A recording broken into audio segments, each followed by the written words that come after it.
Good morning, everyone. I just wanted to make this little video to just kind of give you some further clarification about the PLC collaborative presentations that you'll be working on together in your groups. So just so you can find where the presentation is outlined and the success criteria for that, you can click into content. And you can scroll down to rubrics, success criteria, and discussions, assignments, and presentation due dates category here. And then if you click on the assignment success criteria, that'll open for you. And if you scroll down, there's the Professional Learning Community PLC Building an Inquiry Play-Based Classroom. And here it describes and outlines what you need to do along with the success criteria. But you can also find that, if we go back to Table of Contents and we go into Module 3,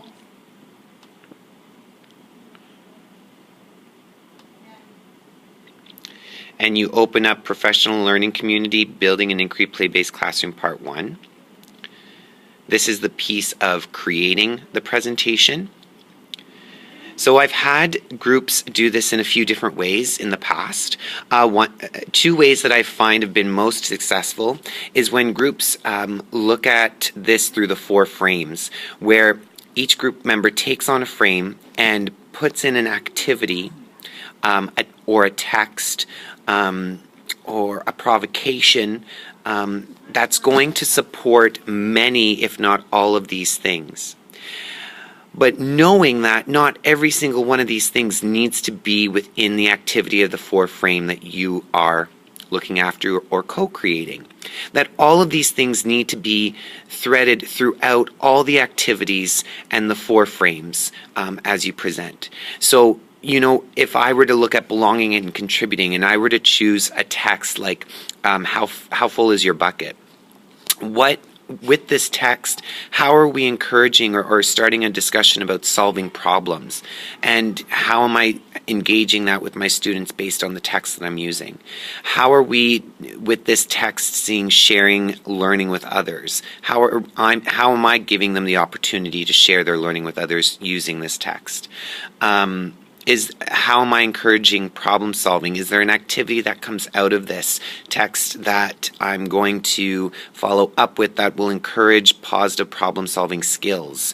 Language acquisition, how is that text maybe helping this piece? Literacy, is there numeracy in there? So there's all of these things to ask with the activity that I have. What are these components that I'm going to meet? And I find breaking it up into the 4 frames makes it easier. Another way is to come up with, different activities or center ideas that would support these things, and it needs to be highlighted in pictures and details as you present. So when you go to present, you're each going to speak to the slides you created or co-created with your group members. And in your slides, you need to have detailed slide notes for me to review after you present. If you could also identify the slides in your slide notes that you created or co-created with your group members. I wanted to speak to what is the easiest way to kind of attack this project together. Well, I think first you need to have a discussion in your discussion groups that have been created. If you go under discussions, so here let's go to discussions, and if we go to module 3, you have your professional learning community groups. If you go into there and start having the conversation of how you want to get started, maybe sharing each other's Google email, so you can do this in Google Slides, so that way you can see each other working on it together, co-creating it together, and going from there, so everyone has an idea of who's doing what and how they're setting up the presentation. So I think a discussion needs to be had there. I strongly recommend creating your PowerPoint in Google Slides first, and then you can easily download it as a PowerPoint later, which is how it needs to be submitted into Dropbox, because with Adobe Connect that we'll be using to present, works best with PowerPoint. And I'll be getting into more details about Adobe Connect. You don't need to worry about this piece. Please don't feel anxious about it. It's a great program that you don't need to get ahead of time on your computer. If you don't have it, there's no cost or anything.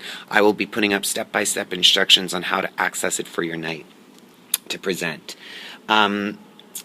With that being said, I will be putting up the presentation dates for your group.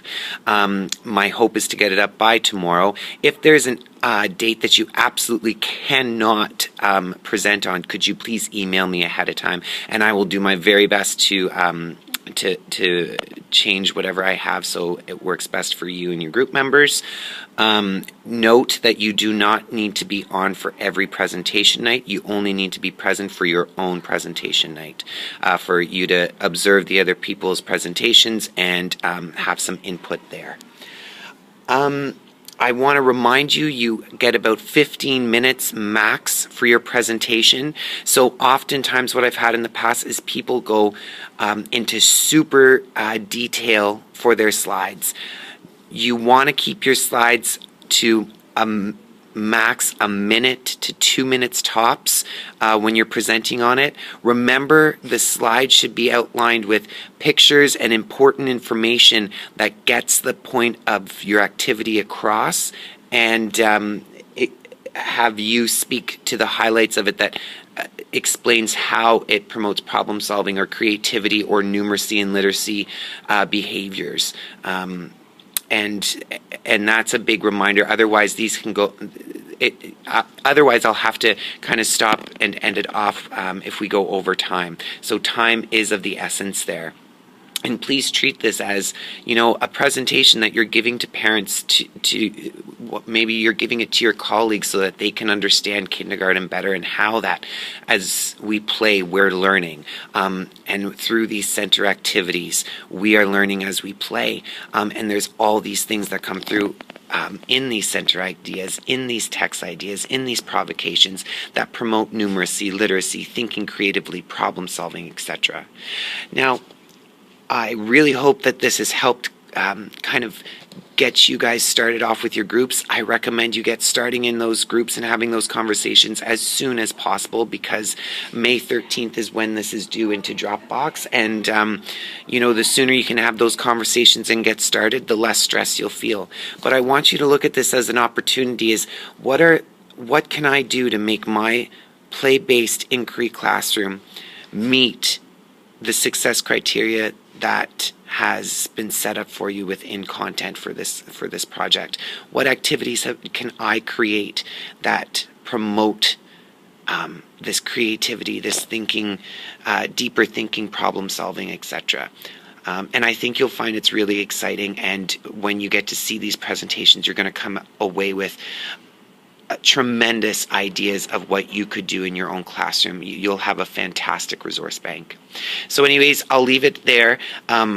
Please don't hesitate. If there's anything that I might be missing or you're still wondering about, please don't hesitate to send me off an email, and I'll do my best to get back to you as soon as possible. But enjoy this. It's exciting. It allows you to connect with other teachers around the province, and build a learning community within the participants of this course. Have a great day. Bye now.